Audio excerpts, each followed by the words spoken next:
సింహరాశి వారికి ఈ వారం మిశ్రమమైనటువంటి వారంగానే చెప్పవచ్చును. మారినటువంటి గ్రహములు అంటే కుజుడు గాని, బుధుడు గాని ఈ గ్రహములేవి కూడా అనుకూలించే స్థానాల్లోకి వెళ్ళలేదు. పైగా 12వ స్థానంలోకి ఎక్కువ గ్రహాలు చేరుకుంటూ ఉన్నాయి.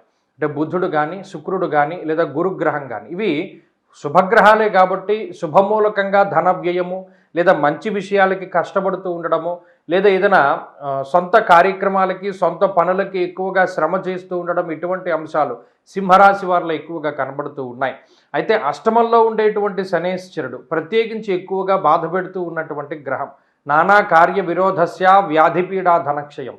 ఏదైనా అనారోగ్య సమస్యలు రావడానికి అప్పటికప్పుడు ఏదో ఒక ఇబ్బంది రావడానికి మానసికమైనటువంటి భయానికి ఇటువంటి వాటికి శనేశ్వరుడు కారణం. అలాగే ఏ పని ప్రారంభం చేసినా అందులో పెద్ద పురోగతి ఉండకపోగా ఆ పని ఏదో ఒక వాయిదా పడుతూ ఉంటుంది. ఒక ప్రయాణం అనుకుంటే అది వెనక్కి వెళుతూ ఉంటుంది.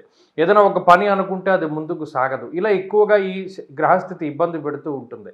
అయితే ఈ రాశి వారికి రాశ్యాధిపతి బలంగా ఉండడం ఒక అదృష్టం.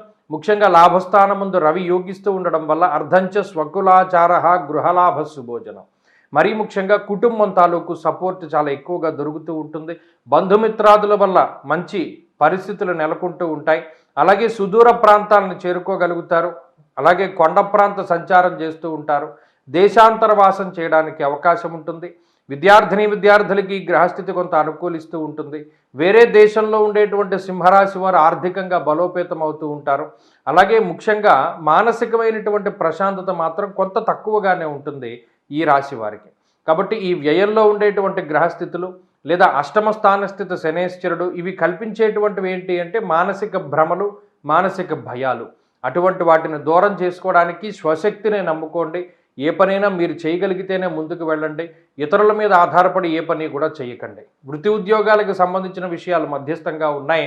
ఆరోగ్యం పట్ల శ్రద్ధ వహించాలి.